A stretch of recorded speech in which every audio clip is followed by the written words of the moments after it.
নমস্কার, দেখছেন কলকাতা টিভি। আপনাদের সঙ্গে রয়েছে আমি অভিক। শুরু করছি সংবাদ সারাদিন। ২৬-এর ভোটের আগে ফুল বদলের হিড়িক। ডোমকল পুরসভার ৬ নম্বর ওয়ার্ডে দল বদল। কংগ্রেস বাম শিবির ছেড়ে তৃণমূলে যোগ। ৩,০০০ লিড দেব চ্যালেঞ্জ নুরাবুল ইসলামের। ২৬-এর ভোটের আগেই ফুল বদলের হিড়িক এবং ডোমকল পুরসভার ৬ নম্বর ওয়ার্ডে সেখানেই দল বদল। কংগ্রেস এবং বাম শিবির ছেড়ে তৃণমূলে যোগদান। ৩,০০০-এর লিড দেব চ্যালেঞ্জ করেছেন নুরাবুল ইসলাম।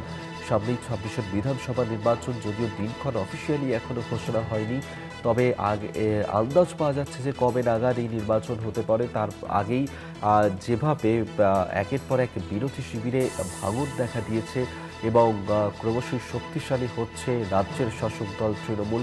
ডোমকল পুরসভার ৬ নম্বর ওয়ার্ডে সেখানেই দল বদল। বাম এবং কংগ্রেস ছেড়ে তৃণমূলে যোগদান করেছেন অনেকেই। রাকিবুল ইসলাম আমাদের সঙ্গে টেলিফোনে রয়েছেন। প্রতিনিধি রাকিবুল, সামনেই নির্বাচন ক্রমশই এগিয়ে আসছে, তার আগেই এই ধরনের ভাঙন দেখা যাচ্ছে বিরোধী শিবিরে। কি বলছে শাসক দল তৃণমূল?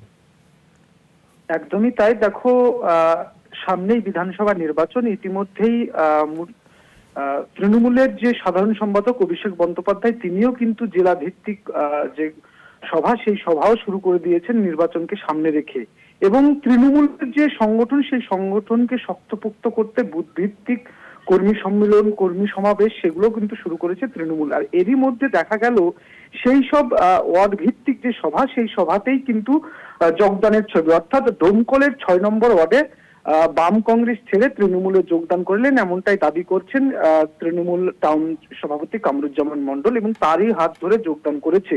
পাশাপাশি সেই ওয়ার্ডেরই প্রাক্তন কাউন্সিলর নুরাবুল হক, তিনিও যেটা জানিয়েছেন যে গত বিধানসভা লোকসভা নির্বাচনে আমি ২,০০০ ভোটে লিড দিয়েছিলাম এবং আগামী বিধানসভা নির্বাচনে এই শক্তি বৃদ্ধির ফলে ৩,০০০ ভোটের লিড দেবো, এমনটাই চ্যালেঞ্জ কিন্তু ছুড়ে দিয়েছে বাম কংগ্রেসের দিকে। তবে এই চ্যালেঞ্জকে কিন্তু অ্যাকসেপ্ট করছে না বাম কংগ্রেস। তারা কিন্তু এই যোগদানকে ভিত্তিহীন যোগদান বলেও কিন্তু আখ্যা দিয়েছেন। তবে এই যে নির্বাচন যত এগিয়ে আসছে, ততই কিন্তু কখনো শাসক শিবিরে ভাঙন, কখনো বিরোধী শিবিরে ভাঙন, এই যে ভাঙা গড়ার খেলা, সেই ভাঙা গড়ার খেলা কিন্তু কার্যত মুর্শিদাবাদের একাধিক ব্লকে, একাধিক জায়গায় দেখা যাচ্ছে।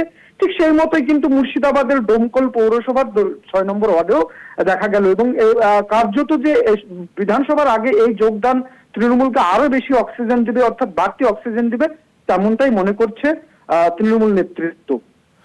ধন্যবাদ রাকিবুল তোমাকে। রাকিবুল ইসলাম আমাদের সঙ্গে টেলিফোনে ছিলেন।